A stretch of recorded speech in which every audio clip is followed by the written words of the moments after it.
السلام علیکم ورحمۃ اللہ وبرکاتہ۔ نظر بد سے بچنے کا جائز اور حلال طریقہ کیا ہے، اور اگر کسی شخص پر نظر بد ہو جائے تو اس پر کس طرح دم کیا جائے، اس کی نظر کو کس طرح توڑا جائے، آج کی اس ویڈیو میں انشاءاللہ ہم یہ سمجھنے والے ہیں۔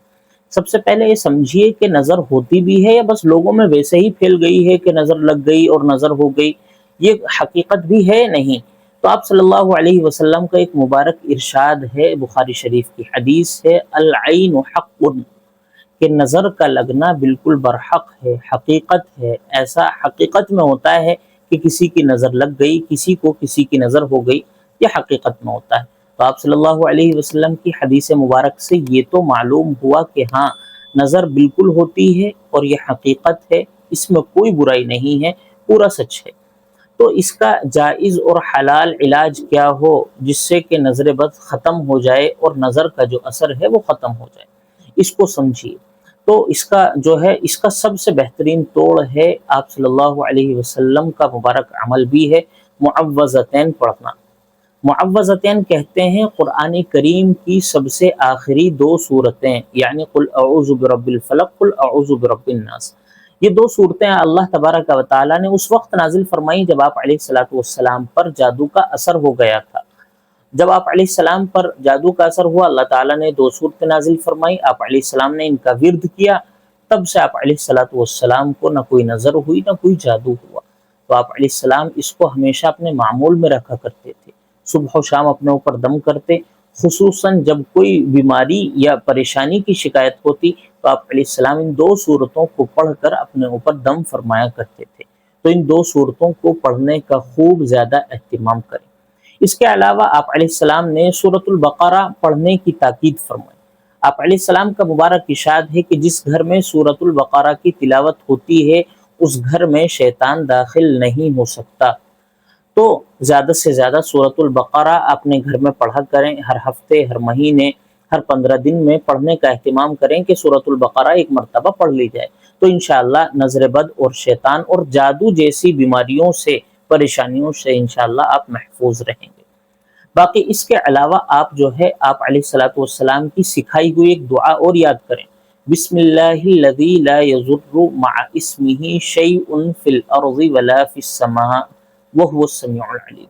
یہ دعا بہت کارگر ہے، یہ نظر اور جادو کے علاوہ ہر ایک بیماری اور پریشانی سے حفاظت کرنے والی بھی دعا ہے۔ تو اس دعا کو یاد کریں، اس دعا کو زیادہ سے زیادہ پڑھنے کا اہتمام کریں۔ باقی سورۃ البقرہ بہت لمبی سورت ہے، اگر آپ ہر مہینے، ہر 15 دن، ہر ہفتے نہیں پڑھ سکتے تو اس کا ایک شارٹ طریقہ اور ہے۔ شارٹ اس کا طریقہ یہ ہے کہ سورۃ البقرہ کا سب سے پہلا رکوع پڑھا جائے، اسی طرح پھر اس کے بعد میں آیت الکرسی پڑھی جائے، پھر اس کے بعد سورۃ البقرہ کا سب سے آخری رکوع پڑھا جائے۔ اس پورے وظیفے کو پڑھ کر آپ جو ہے اس شخص پر دم کریں جس پر نظر ہو گئی ہے، اس کے پانی پر دم کریں، پانی پر دم کر کے صبح و شام اس کو پلائیں۔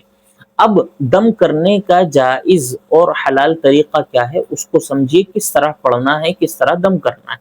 سب سے پہلے تو آپ درود شریف پڑھیں گے، درود شریف پڑھنے کے بعد سورۃ الفاتحہ پڑھیں گے۔ سورۃ الفاتحہ پڑھنے کے بعد بہتر یہ ہے کہ آپ پوری سورہ بقرہ پڑھ لیں، لیکن اگر پوری سورہ بقرہ نہیں پڑھ پاتے تو ویسے ہی کریں، سب سے پہلا رکوع پڑھیں، آیت الکرسی پڑھیں، پھر سورۃ البقرہ کا سب سے آخری رکوع پڑھیں۔ اس کے بعد جو ہے چاروں قل پڑھیں، اور میرا مشورہ یہ ہے کہ چاروں قل پڑھنے میں جب آپ قل هو اللہ احد پر پہنچیں تو 3 مرتبہ پڑھیں، یعنی سب سے پہلا قل یا ایھا الکافرون پڑھیں، اس کے بعد 3 مرتبہ قل هو اللہ پڑھیں، پھر اس کے بعد قل اعوذ برب الفلق، پھر اس کے بعد قل اعوذ برب الناس۔ یہ پڑھنے کے بعد یہ والی دعا پڑھیں، بسم اللہ الذی لا یضر مع اسمہ شیء فی الارض ولا فی السماء وہو السمیع العلیم۔ یہ جب پورا پڑھ لیتے ہیں آپ، اس کے بعد درود شریف پھر آخر میں پڑھیں، اور آخر میں درود شریف پڑھنے کے بعد آپ کا وظیفہ مکمل ہوا۔ اب اس پر دم کریں جس پر جو ہے نظر کا اثر ہے، یا پھر اس کے پانی پر اثر کریں، صبح شام اس کو پلائیں۔ اور اگر آپ پر خود اثر ہے تو آپ اپنے اوپر یہ 2 طریقے بھی اختیار کر سکتے ہیں، باقی ایک تیسرا طریقہ اپنے لیے اور اختیار کر سکتے ہیں کہ اپنے ہاتھوں پر پھونک کر اپنے ہاتھوں کو پورے بدن پر پھیرنے کا اہتمام کریں، جہاں جہاں اچھے طریقے سے ہاتھ پہنچ سکتا ہے وہاں پر اپنے ہاتھ کو پھیریں۔ انشاءاللہ نظر کا جو اثر ہے، جادو کا جو اثر ہے، یا جو بھی پریشانی ہے انشاءاللہ بہت جلد دور ہوگی۔ تو نظر اللہ تعالیٰ کے حکم سے ہوتی ہے، اور نظر کا علاج بھی اللہ تعالیٰ نے قرآنی آیات میں بتلایا ہے۔ اور یہ عمل جو میں نے عرض کیا ہے بڑے بڑے بزرگوں کا، علماء کا آزمایا ہوا ہے، بڑے بڑے بزرگ اور علماء اس کو استعمال فرماتے ہیں، تو آپ بھی کیا کریں۔ انشاءاللہ ہر طرح کا جادو، ہر طرح کی نظر اور ہر طرح کی انشاءاللہ چھوٹی موٹی پریشانی سے آپ محفوظ رہیں گے۔ السلام علیکم ورحمۃ اللہ وبرکاتہ۔